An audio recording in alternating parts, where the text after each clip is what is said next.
Hey Juventini, welcome back to the All JuveCast. This is episode 130. We are going to be recapping one of the shittiest performances I've personally seen from our beloved Vecchia Signora. I'm not going to sugarcoat anything, and I'm pretty sure my guest making his debut, Frank, won't either. And regardless of the match and all that. Obviously, it's always great to celebrate victories, but Frank, nonetheless, it's a pleasure having you on, man.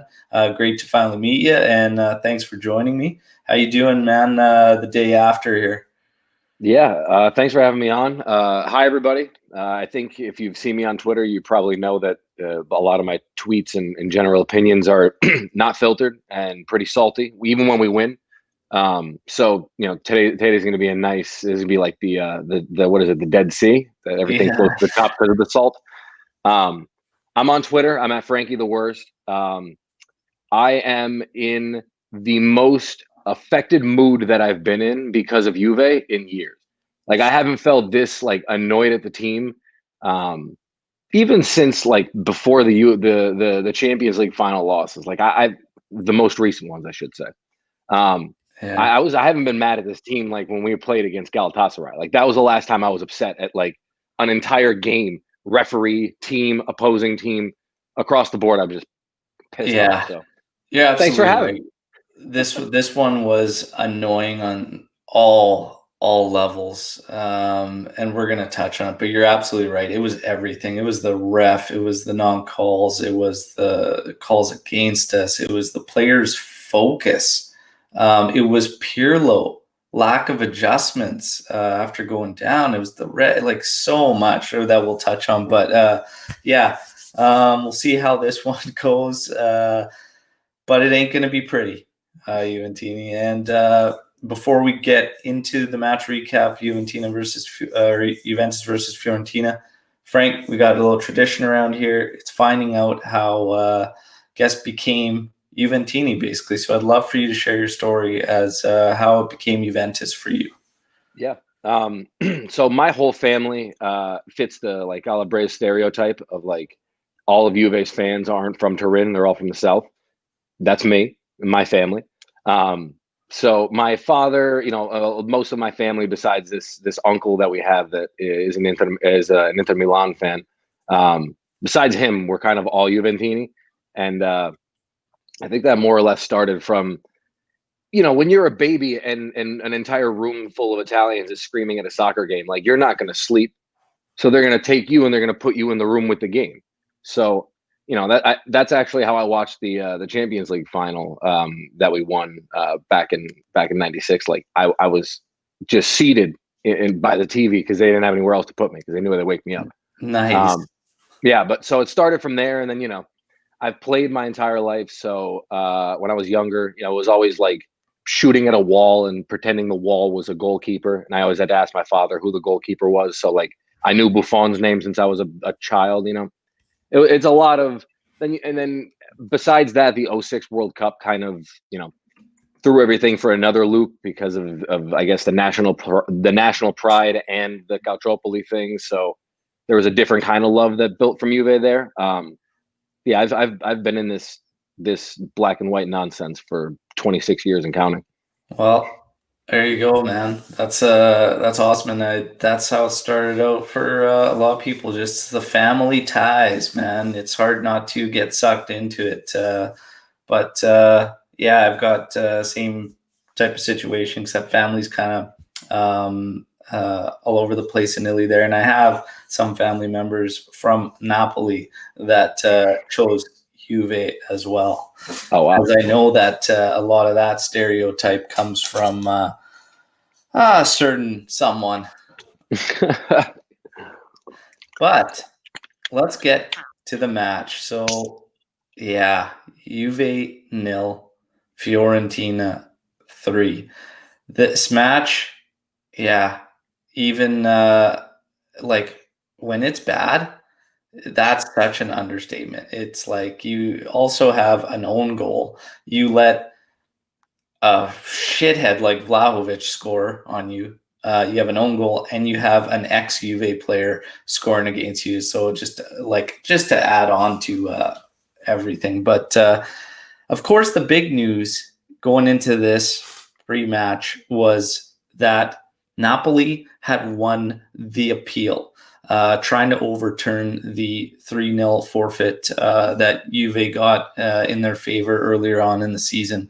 So obviously it was not Serie A who came down with this. This was the actual Olympic Committee, CONI as they are known, and they overturned the result. So the match will be played. Not only that, Rabiot ended up being taken out of the starting lineup for this one, as he now has to serve the 1-game suspension that prior match that was considered forfeit acted as. A bit of a shit show. This appeal, this is kind of what upset me going into this match. Okay, you're Pirlo, your new coach, you're still friends with these guys. That just pretty much, in my opinion, takes any kind of need for words of finishing strong at the end of 2020, going into the break hard. There is a situation where now, continued thing where everyone's against you. They think they're going to beat you. They won this appeal. Kill them where it counts on the fucking pitch. Go out there, boys. It doesn't matter. Yeah, they want Rabiot out for this one. Okay, next man up. Let's smash these guys, and then we're gonna smash Napoli and show them what the fuck is up. For me, this should have been the scenario. Okay, it's just a continuation of everything working against us. Everybody's against us. Everyone in Serie A is against you. These committees are against you. The officials at times are against you. Doesn't matter. Nothing should stop us. We are a machine. And I expected that. I expected that from this team. A positive reaction saying it doesn't matter to us. Sul campo, But the appeal, in all honesty, is a joke. And you've just set a very silly precedent. And what are you thinking if you're all those other teams? If you're Milan playing how many games, even the fact that they're undefeated, by the way, the last remaining undefeated team, I think, in the top 5 leagues, if I'm correct there. But what are you if you're these other teams? There's countless of other teams that have sat guys out. Lazio not doing as hot as they were last season, but sitting out a lot of guys. They had a mess of players out. This was a stupid decision, in my opinion. Frank, do you want to touch on this appeal before we get to the lineups and stuff? Yeah, I I agree with you. I think it sets a weird precedent, and the thing that really frustrated me the most about I guess the overturning of the decision to give Napoli the 3-0 isn't that we have to play the game against Napoli. I wanted to play the game against Napoli when we first were supposed to, because besides being a fan of Juventus and saying, oh, I want to win every Scudetto, every title, every championship, I also want to watch my team play football. It's fun to watch Juventus play football. That's why I'm a fan of them over any other team. So if they're playing against Napoli, that's pegged to be a pretty good game. So I want to watch that. And quite frankly, when you don't get that, as a casual fan, if I'm not looking at it as a Juventino, that sucks. I wanted to watch that game. Now we do get that game. Well, my frustration is now we have to play that game amongst an already congested timeline.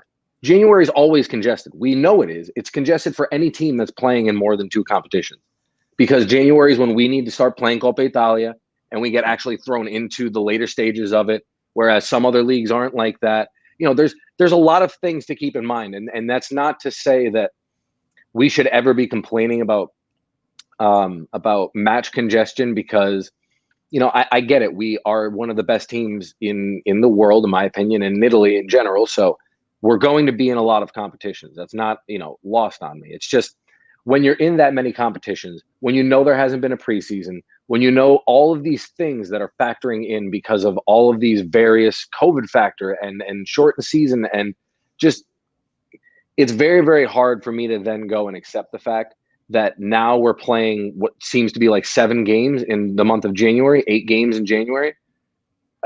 Yeah. There's no reason, a high school team shouldn't play that many games. much less a team that has to Yeah. practice twice a day for a week in between games. That can't happen, dude. Yeah, you're absolutely right. I mean, we're at 7 matches now. That would take it to 8. And the talks were originally, initially right now, just reports. I think it's still pretty loose. I can't see it happening, but they're looking at sandwiching it in between Sassuolo, which is on Sunday the 10th, Genoa on Wednesday the 13th in Coppa Italia, and then they want to play Napoli on the 14th before playing Merda on the 17th. Impossible. Yeah. And then if any team, and then mind you, my favorite part about this is if then we're sitting in May, right, and knock on wood, for discussion's sake, any of these other teams have won the titles that we as Juventini have come to expect and want our team to win, they will not. They will hold those titles over us forever, despite knowing full damn well that we had to play against 4 teams in 7 days, if that is the case. But yeah, it's a lot of those things where, the yardstick isn't the same for everybody. And I understand, we are in a different financial bracket than a lot of the teams in Serie A as well. But it comes down fundamentally to a sporting sense of there's still 11 guys on a field, whether or not they cost $100 million or $100. They still have to run 90 minutes. They're still going to get injured because the human body doesn't get stronger because you got more money paid for you. Yeah. That's not how it works. Exactly. Yeah. If that was the case, Neymar would be the bionic man and he'd be the strongest dude on any football pitch. But unfortunately, he's made of glass. It's the opposite. Yeah. Right?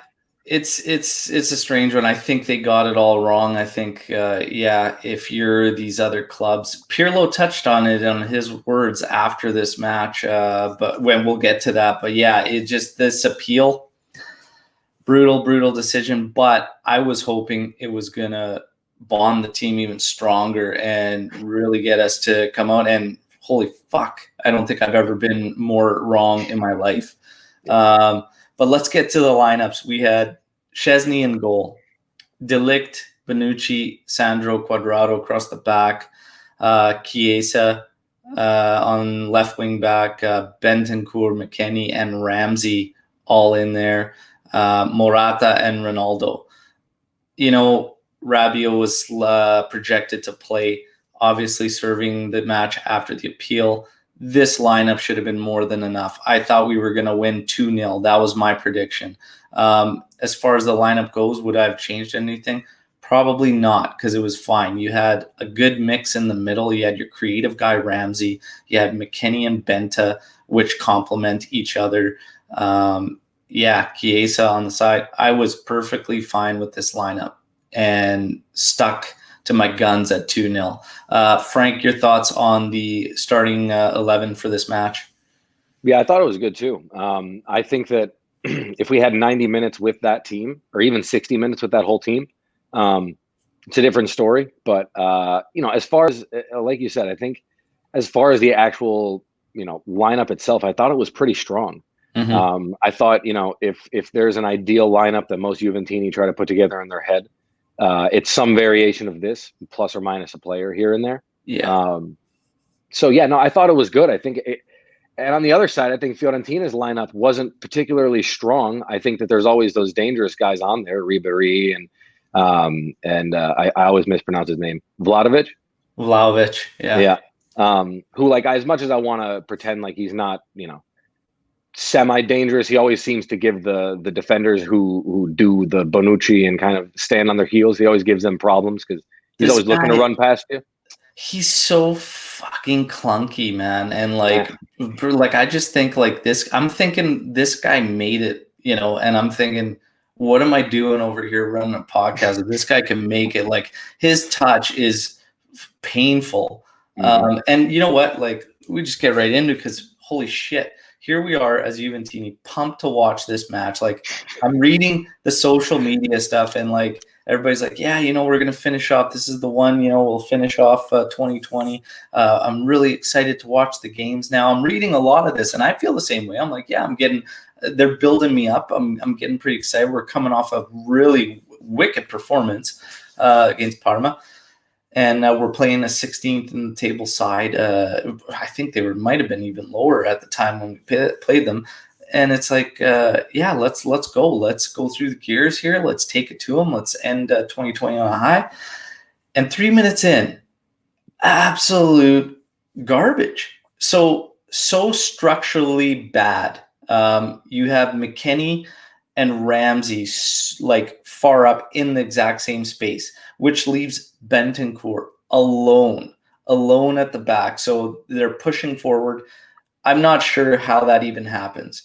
McKennie is on the left side beyond Ramsey, and Ramsey is also on the left side in behind our forwards. He tries to slip one to, it was either Ronaldo or Morata, because Morata ended up shaving his head, and sometimes you can't really tell them apart there.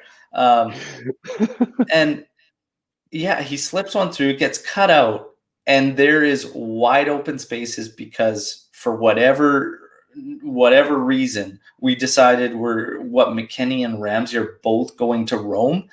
But anyways, we get caught at the back. Vlahovic was running from Bonucci's side into De Ligt's area. The communication's not there. Neither one of them's where they need to be. Ball sent through by Ribery. Vlahovic is going. Vlahovic shows you the touch of a rapist as he like makes this just shit touch. And I'm thinking, pounce on it, Szczesny. He hesitated. Tech hesitated, and that hesitation killed him. Vlahovic was able to chip in. 3 minutes in, there goes all my tweets, all my confidence, all this pumped up feeling I had out the window, thinking what a garbage start to this match, man. This goal, and then you have it. Fans blowing up, Tech's to blame, Bonucci's to blame. What's going on? I saw a structural nightmare at the beginning of that sequence. McKennie needs to hold the fort there if we're going to have Ramsey free roaming. The only time we've seen McKennie truly free roam is if Ramsey isn't in that lineup. So the fact that they were both doing that was crazy. And the fact that they were both on the same side, you still have to hold that structure. It was a mess. But at the back, when Vlahovic is running across there, you either communicate that to De Ligt so that he picks it up, or you stay on your fucking man. And it's 3 minutes in, and it's a shit show, and we're down 1-0, man. I was at work. I'm watching this game at work. I watched the recap at night, watch it again, put myself through that shit again. But, man, what a nightmare to kick off this match. Your thoughts at the 1-0 Vlahovic goal? I was going to say, I had a hard time going through just the highlights, and that was like 6 minutes worth of stuff. If you had to push through 90 again, damn. Yeah, man. I'm a sucker for punishment, man. Apparently, yeah. Like I was hoping to get some positives out of this match, and yeah, I'm kind of at the same as when I watched. They like don't exist. Yeah, they the 1-0 was the most frustrating because, quite frankly, you're right. I think the structure killed us the most, and I think what seems to kind of be the case, and I'm this is the part where I'm going to put on Pirlo. The lack of consistency in how our formation looks on any given day, ranging from players like McKennie, who like one day will be a defensive mid, one day will be more central in a flat three, one day will be a left winger. Like he's been in such strange different positions that I'm not trying to like question anyone's intelligence, but like I have to imagine if you're getting given different instruction after different instruction after different instruction, at one point your mind is just gonna kind of pick up what you used to be doing. So if he at some point in practice is used to playing further up and then he gets put in the position he gets put in, he might start wandering more. He might start pushing up more, going on the left more, kind of like what you said when he's by Ramsey. And if Pirlo doesn't communicate that properly to say, guys, Ramsey is the wanderer today. He's the one who moves around, who figures out where the ball is, stands there, becomes an asset to anyone who has the ball, becomes a second defender, whatever that is. And McKennie, you stay more centralized. It didn't seem like that was the conversation at all. And I can understand getting caught out like that, the way that we did. We got split. Like two defenders got split. We got two set. That was like a goal in FIFA, quite frankly. And the frustrating part is that there was so much room in that central area.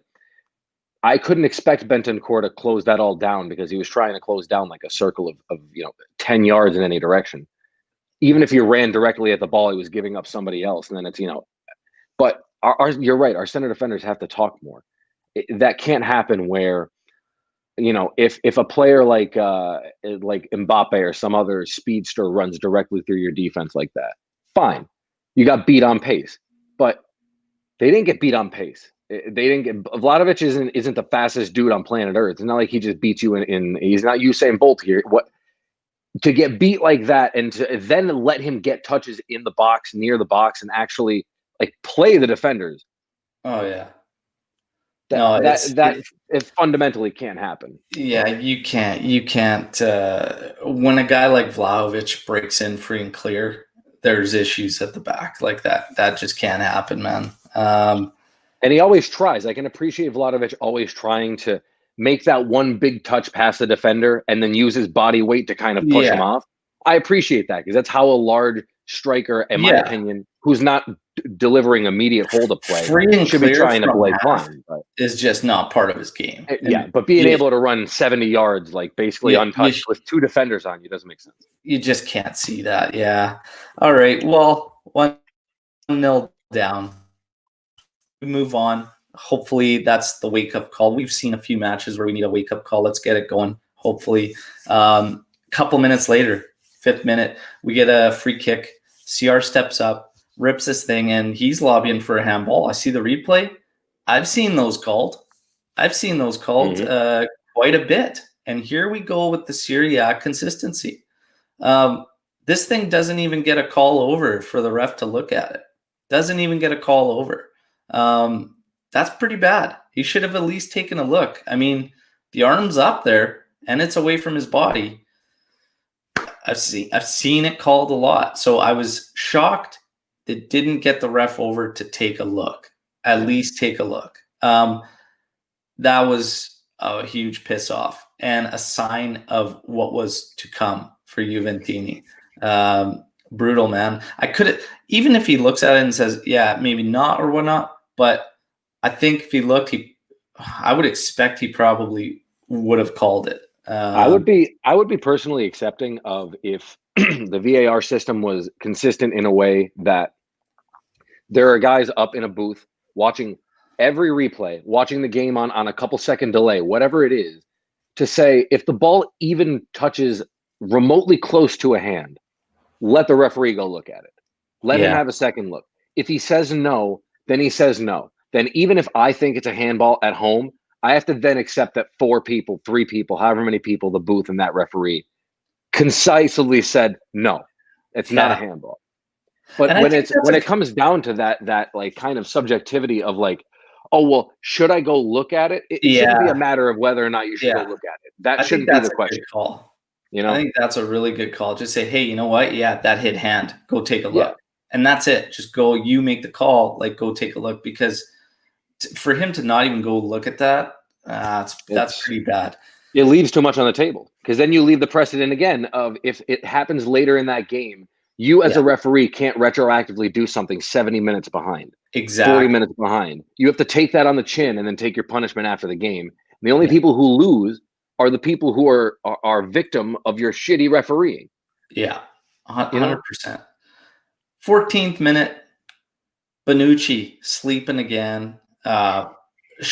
Just brutal pass, cut out, comes back at a counter at us, and he's almost burnt again at the back end of this play, not covering after giving up this ball. And I'm just thinking, man, what's going on here? Between the lack of communication on the first goal, this nonsense pass that has caught us again, everybody moving forward. Like, what's going on? Warning signs there with Bonucci. 16th minute, 2 minutes later, a seemingly 1v1 scenario with Cuadrado. He loses the ball and he proceeds to slide studs up into Castrovilli. And I'm thinking, you're in the final third. You've lost the ball in a 1v1. It's not the end of the world. and you just turned it into that. Yep. Why on earth are you sliding in like that at the 16th minute of a match, losing the ball in a 1v1 in the final third? This is beyond stupid, beyond brainless. Like, it was so absolutely pathetic to see this from a guy who's been getting that many minutes, like logging all this time, getting all this praise, whatever. And there's many that don't praise him. And it's brain dead moments that you see throughout every match. So I've been at the heart of getting heat for Cuadrado for quite some time now. Yeah. But with me, I've said it since day one, I will judge him as a right back because that's where he plays. Stop telling me he's out of position when he's played a full season there, and this is the second season. I don't care about this out of position stuff. It's out the window now, 1 year into it. Had a whole season there. Okay, now we're in another one. This is part of the things that frustrate me with Cuadrado, is that while he's got a good assist tally this season, he gives you countless errors every outing. Mm-hmm. Every outing, it'll be one of many different types of mistakes. Passes to absolutely nobody or the other team, and it comes back at us. Stalling counterattacks, plays, sequences. Terrible crosses. For the ones he does get right on assists, he's got probably 1 to 8 good ones. I'd say is a pretty close ratio. Yep. You get a lot back post coverage. We're playing right back or right wing back. Back post coverage is probably the worst too. This is the part that people have to understand while praising him for filling a role, filling a job, whether it's management's fuck up or not to leave us at that situation. It's the insane amount of errors that you get consistently with Cuadrado that drives people nuts. But this takes the cake and should never be seen. Bottom line. Frank, the red card. I mean, what can you really say other than sheer stupidity? Yeah. No, I think everything you said is spot on. I think what is continuing to happen, and what I keep seeing on Twitter, which I didn't know there were this many Cuadrado fans out there. Like, that's crazy. Are we not watching the same games? Like, to your point, right? Like, people are coming at me telling me about how he has all these assists. That's great. If you gave me 1,000 crosses into the box, I could probably put 90 into the box, the other 910 bang off of the defender's ass like Cuadrado does. I could do that for a couple million a season. Yeah. You know, that's not something that I think should be commended. I'm not questioning whether or not he has a couple of assists. That's great. But if you watch our games, he has the ball all the goddamn time. It's because he holds the ball the whole time. You're going to have assists if you touch the ball on almost every offensive attack. And I'm not saying that that's a bad thing, because we need people to, that's how an offense gets built. But first off, you're right. He's a right back. If you want to play up as a right back, that's fine. But make sure you're recognizing that you are a right back. Like, if you want to be a part of these attacking situations, make sure you're back on defense, because he is one of the most consistent leaving our defenders on an island players that we have. Every time that you see him with the ball, you can almost assume that if the ball gets past that next line on a counterattack, we're screwed. We have 1 or 2 guys that are trying to stop their attackers, 1 or 2 attackers coming out against us. Yeah. I think that he's out of position so consistently that his positives can't be appreciated the right way. Because if he gets an assist a game, but we give up 2 goals a game, how am I supposed to be happy? I'm supposed to pat him on the ass and tell him good job? get in the showers and you did a great, here's your 6 million, see you later, however much you make. Yeah. That's fucking, That's probably the best way to put it, is what you said there, and it's how I felt. And it's just, this is what fans get into when looking at a player. Do the pros outweigh the cons? How do you feel about that player? For me, there's a lot of cons there. He's broken games apart for us, and made that happen. But there's a lot of errors. And do those games need to get to that point? Right. He gives me a lot of the feeling that, I don't like to make a lot of comparisons amongst players because it's very hard, honestly. But he gives me the feelings of how Doug Costa did in those seasons, in the last few seasons, where when he was on, you were so happy because you knew that he fundamentally was a player that was going to bring you something different. And when he played the way that he was instructed and the way that he knows how to play, he did well. It's the same thing with Cuadrado. When he plays the right back position and actually is back on defense, I feel safe because he's very quick. He's very agile. So as far as being an outside defender, like if he's trying to contain someone to the corner, that's those are the kind of things that you want, right? The characteristics. But when he's off and when he's losing the ball in the opponent's third and then not running back, and then we're caught out, it drives me nuts. And then he gets into these situations like the red card without trying to get too off track and getting into a Cuadrado bitching fest. The red card, like, those are the situations that frustrate me because he's trying to do things that a right winger or a striker would do, in the sense of the step overs, trying to get into the box. And I like that. That's what I want out of an attacking right back. But at the same time, if he loses the ball, his brain can't immediately go into, I have to stop the counterattack because I fucked up and now my whole side is wide open, like a gash and like a wound in a body. Yeah. The entire right side of the field was wide, split open. He had to try to make a tackle. I'm not faulting him for the tackle. I'm faulting him for the fact that he had to make the tackle entirely because of his own shitty playing. And then he went, do you know how much higher your knee is than the fucking football? Oh, I know. Dude, they're not even close. It was painful, man. It was painful. And he got yellow originally, and there was a lot of Juventini. I saw the tweets, I'm like, no, this is going to be a red. I was just waiting. I'm like, there's no way. Looked at it, straight red. He's sent off. And you know what? You can't even say anything about it other than just brutal, but it had to be red. 19th minute. Ramsey gets sacrificed to get Danilo into the lineup. And this is what I didn't agree with at the time. So I didn't agree with it at the time because I thought, now we're taking a creative guy out. If it were me, the way he had started these 19 minutes, I would have taken Morata off.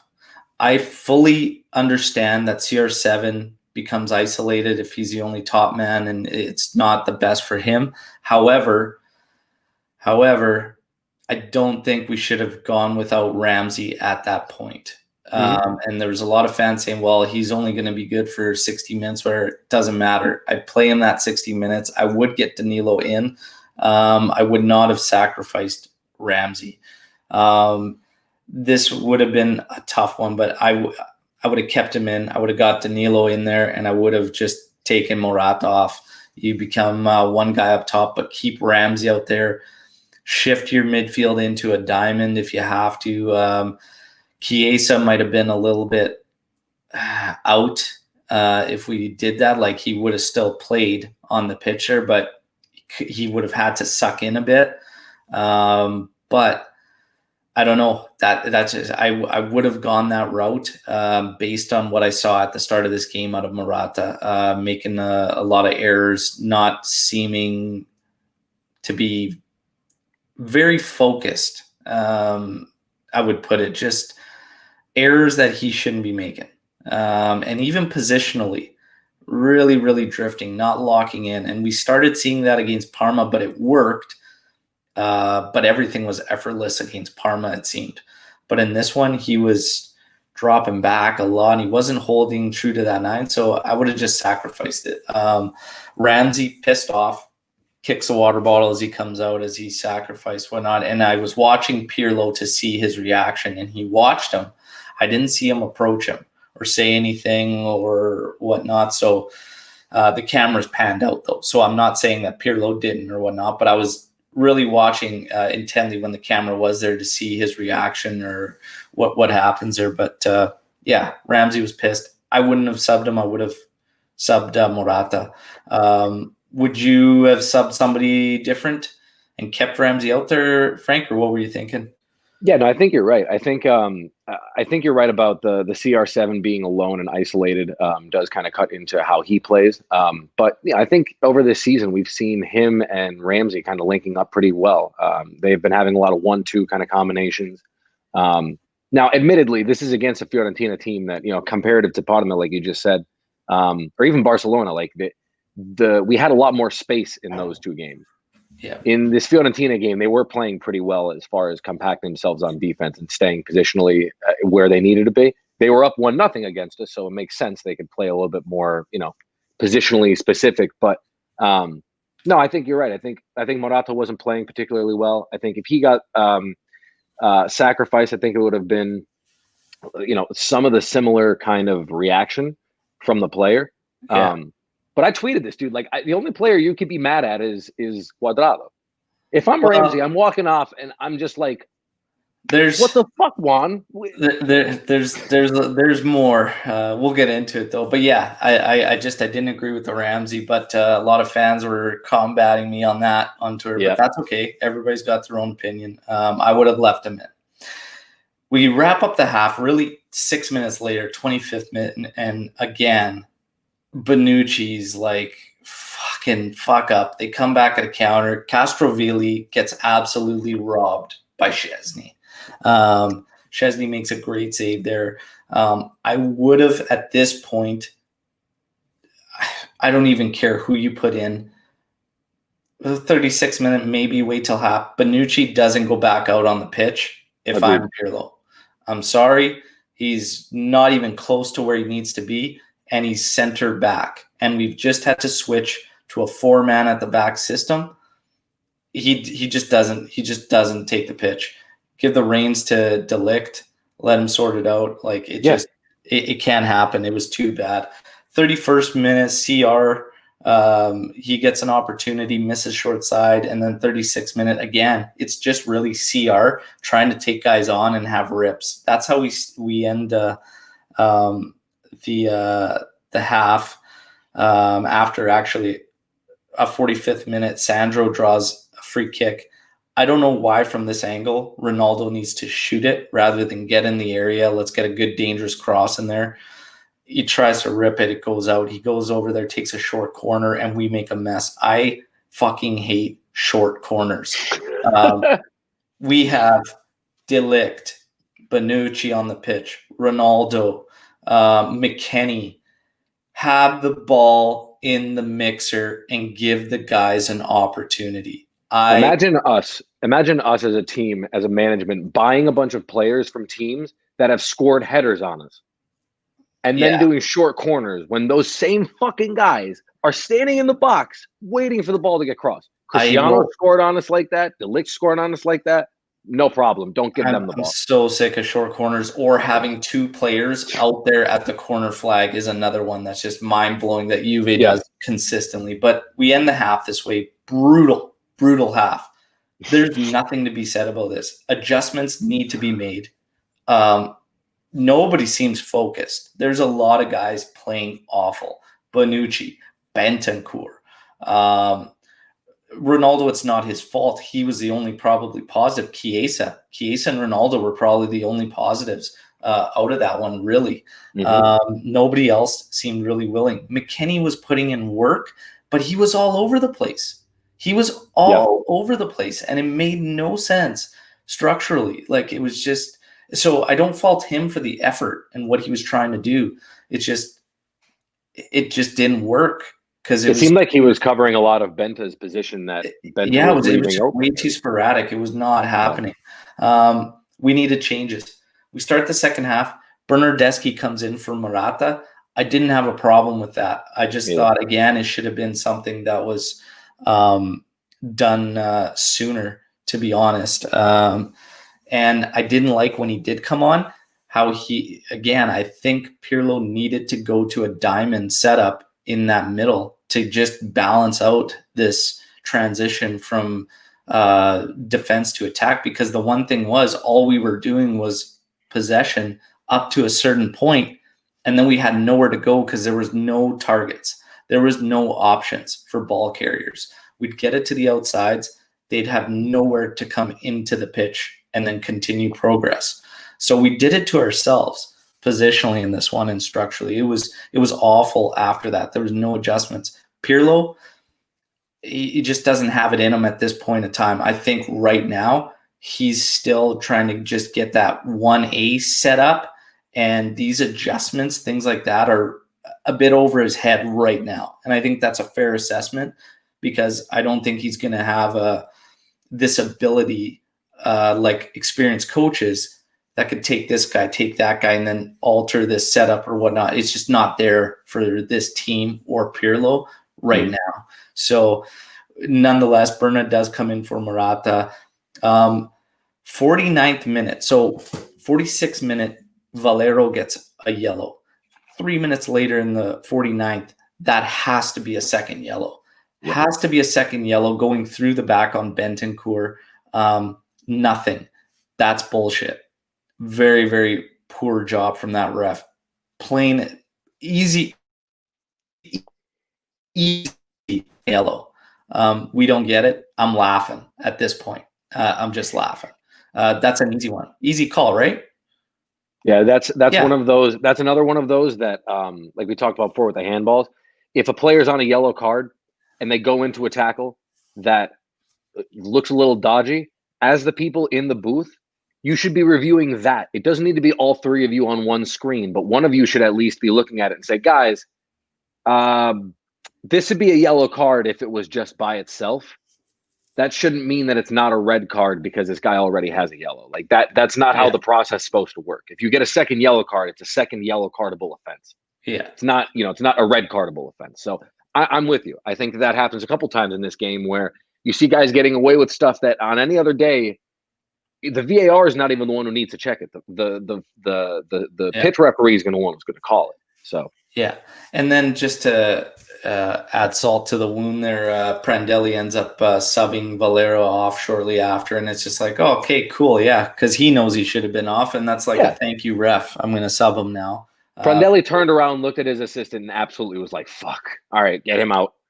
Like there's no, they knew from the moment that happened. You're absolutely right. Prandelli knew the second it happened. Bullshit. Got away with it there. 56th minute.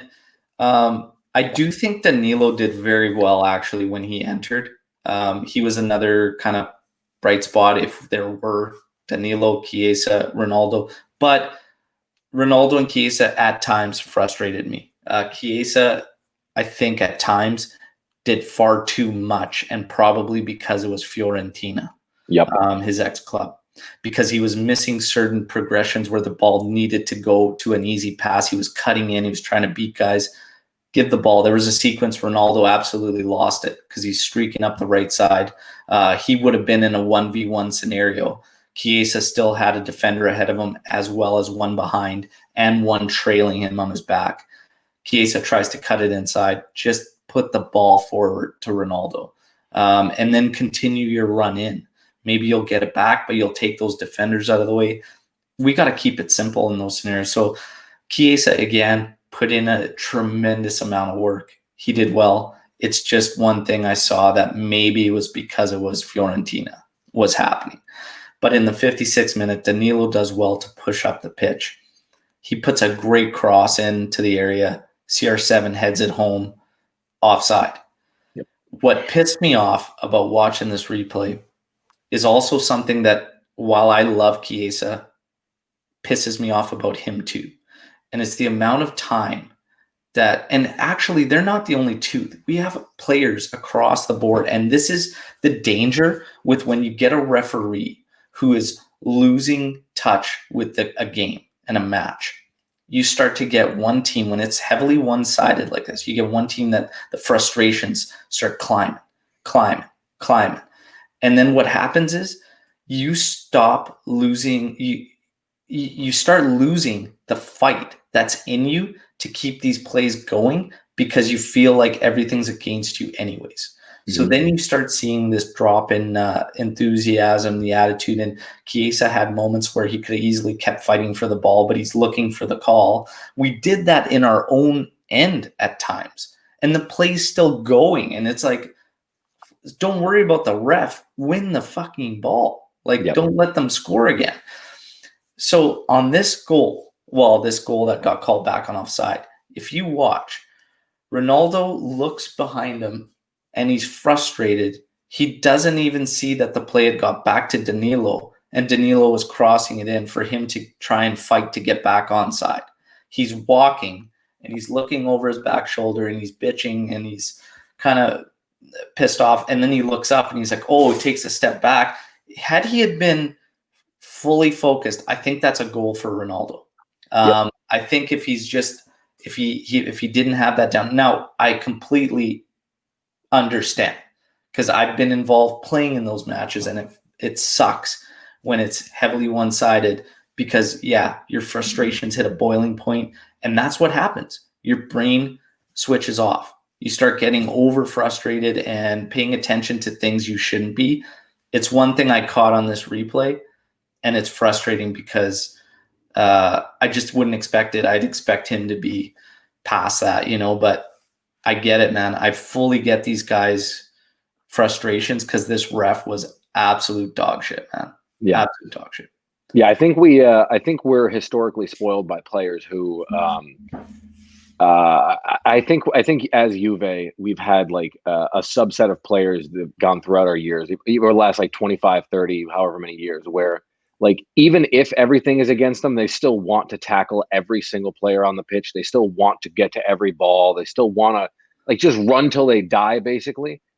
I think a lot of us call it grinta, whatever you want to call it, but it's not that some players don't have it. I mean, I think you're right. I think Cristiano lost a lot of focus. I don't think it was down to him not having that grinta. I think it was, not being focused in that moment. But, I think we're spoiled by players like, I remember like Tevez. Tevez definitely looked for calls too, but I remember the things I remember about Tevez were like people trying to tug his jersey back 2 yards and him still trying to rip through it because he's like, I don't give a shit. I'm scoring the goal. You can call it back later. Yeah. Stuff like that I think you're right. I think there's something to be said about this lack of focus in our team, but I think it comes down a lot to that is that these players are not looking for they're not looking to play ball first and get fouled. There's a bit of a sense of entitlement almost. Very much. And it scares me because there's something to be said about when you purchase a player for some astronomical fee and they expect to get every call. There's something to be said about that because I think there's a pressure on the referees mentally to say, listen, there's a Neymar or a Mbappe or a Messi or Ronaldo, whoever is, these large money sum grabbing players, they're going to get calls because they're these big names. And if they don't, then me as the referee, I'm going to get shit after the game. My worry is that we have players that like Chiesa, Bernardeschi, players who were like big on other clubs who are not the same size as Juve. Quite frankly, Fiorentina is not the same size as us. That are part of this entitlement group that when they come to Juve, they think like, I was the entitled guy at my last club and I was the best player there. So I got bought for a bunch of money. And at my last club, I was getting calls because I was the best player on the pitch. And now I'm at Juve where, they quote unquote get calls all the time. So I must get every single one. So you see players like, you're right, like Chiesa, Morata, where like, it feels like the moment they put the jersey on, they're just falling all over the place and they're looking at the referee like they got shot. But they didn't. Yeah. And it goes back to the Ronaldo thing you said. If Cristiano wasn't in the mindset of like, I am entitled to a call, even if he is one of the most, entitled to call players on the planet because of what he's been able to do and how much he does get hacked. He should still keep that level of focus as a veteran on the team, as a leader on the team, as what I consider to be almost a captain in lieu of the armband. he should have that kind of resolve to say, like I said with the Tevez thing, like pull the jersey off me, let me And the be thing whatever. is I'll that get on sides and score. Ronaldo has done that a lot for us since he's come. He's been that guy who's been like, hey, we're down. Like, come on, let's get the ball. Like, let's get things going and stuff. This particular match, it just wasn't there. And it wasn't there from anybody, really. Like, Chiesa had the fight, but yeah, it wasn't working for him. A minute later, after this offside goal, CR7's making a run. And like I said, CR7, it really became him one against all up top. And he was working his ass. That adds to the frustration. Yeah. Okay. The Quadrado red adds to the team's frustration as a whole. It boils up. He makes a run in. Castrovilli steps in right on the corner of the box. That's a PK. He does not get ball. He clips him. They don't not even a review. Just straight up no call. And again, this is just where you just gotta put your arms up and say, what the fuck? Like, what's going on here? What's the point of even playing at this point? Like, it's so painful.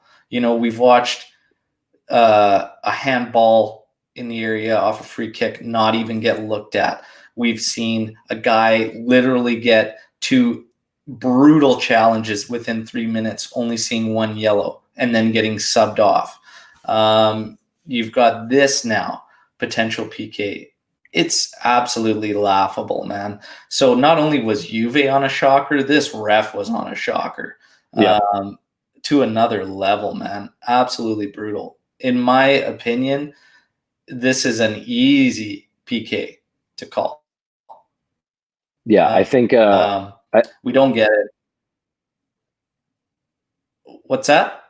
No, I was just going to say, I think you're right. I think it's a PK. I think what's again frustrating is that if this was like 15 years ago, where we couldn't go to a group of people watching a screen specifically trying to call these fouls, then that's fine. Yeah. Then you chalk it up as, I'll bitch about it at the bar to my buddies about how we should have got that call. That's why we should have won that game, whatever. But like, you have people employed for the sole reason of getting these calls right. You made this big stink about how the system needs to be implemented in all these leagues, play it at the World Cup, do it at the Euros, the women, whatever. Like, use it now. Now that you have it, use it. So. Yeah. No, you're right. This was just shocking. We pretty much wrap up the second half here. I mean, a couple opportunities for Juve, not amounting to much, just shots high and wide. Sandro, Danilo, Pulgar from Fiorentina rips one. Looks like it was going to be close. Chiesa beats his man, doing some 1v1 stuff. But ultimately, that's all it was. It was hopes of winning a 1v1, having some goals. It's just not working out for us. 75th minute. And my God, like, we have 4 guys surrounding Ribery in the area. Nobody steps to the ball. He plays it out wide to Biraghi. He crosses it in. And what the fuck, Bonucci? Like, he's trying to clear this thing across his body, the same direction the ball's going. And Sandro ends up putting it in as an own goal. Like, use your strong leg that's in the natural position to go across this ball and clear it back out where it's come from. Why on earth are you trying to cross it to the back post way, the same way it's going? The degree of difficulty is way higher, and you're having an absolute shocker as it is. So that's punishment for leaving a guy in who's well below the standard you need to set. Whether the options were there or not, whatever, it is what it is. We're 2-0 down now. Brutal. 76th minute, Bernardeschi in a little play involving the keeper where he bobbles the ball and clearly puts his arm out, clips his leg, takes him up. I don't know, man. Like, let's take a look at that. No, we won't take a look. Or they did and just told the ref not to go look at it again. But it's like, just walk your skinny little ass over to that goddamn screen, put eyes on it, and make a decision. Like, yeah, I have a hard time believing that the people in the booth didn't think that was, like, if they did, then again, that's more of a discussion on how are these people actually judging these fouls. Because quite frankly, I've never seen a goalie be able to go and put his arm full across a body, which is what happened. Whether if it was Juve versus Fiorentina or Arsenal versus Northern Hampton, whoever the fuck it was, like that is a PK. And if it's not a PK, you have to at least look at it twice because it's a goalie directly involved in a non-ball playing play in the box. That's not only just a PK. I know. You know what I mean? It has to. It's so frustrating because you can, in my mind, as a FIFA referee, you should be able to reference multiple reasons why that could be a PK. The goalie obstructing, the goalie using his fucking hands nowhere near the ball, the player getting bought. Like there's so many things that are available to call from the referee's perspective there. So the fact they don't go to the camera at all is nuts. They don't go at all. This is the point where Nedved becomes every single one of us as he gets up in a huff and he says, fuck this, I'm gone. And I get it. Just not following. And in the 80th minute, again, Bonucci stepping up the pitch, loses the ball, doesn't get back in time, nowhere near to his position where he needs to be. Ball gets crossed in, and an ex-Juve player scores just to top it off, Caceres. And there you go, 86th minute, De Ligt off. Hopefully he's okay from what seems to be an injury, and that really caps it off. This match, while we've stressed and focused on how bad this was officiated, we were nowhere near anything worthy of getting a fucking point out of this match. Nope. It started right out of the gate, 3 minutes in, falling asleep, and we literally were at that level the entire way. We were never better than that sleepwalking mentality. Like Chiesa was fighting, Ronaldo was trying things, Danilo stepped in and did well, Bentancur was garbage, McKennie worked his ass off. Just positionally, it was a shit show. I expected more out of Pirlo. Well, I shouldn't even say I expected more. I wanted Pirlo to make a bit of a shift adjustment-wise. Otherwise, what were we doing? We seemed to just go through the motions after we went one guy down, and we were still going to try to play the same way, which is not going to happen. We left our midfield flooded and overrun by Fiorentina, taking Ramsey out, keeping 2 forwards on, which blows me away because you're not going to get defensive assistance from Morata or Ronaldo, which you wouldn't want them spending their energy that way anyway. So why on earth would you take a midfielder out of the game? It was a mess. It was a mess from start to finish, the officiating, everything. We've got questions. A lot of the questions that came in were along the same lines, but we're going to touch on a few topics here. Just an absolute shit show. Red cards. What in the hell is going on with this team that we cannot stay disciplined? This is, and the interesting thing with this is Pirlo's got to set a standard here. And the thing is, when you have a player that, makes many errors, like we talked about throughout a game, but he gives you those shining moments here and there. If you're not really on them for these other errors and you're kind of given a player's mentality, a benefit of a doubt or whatnot, there's no real threat to him losing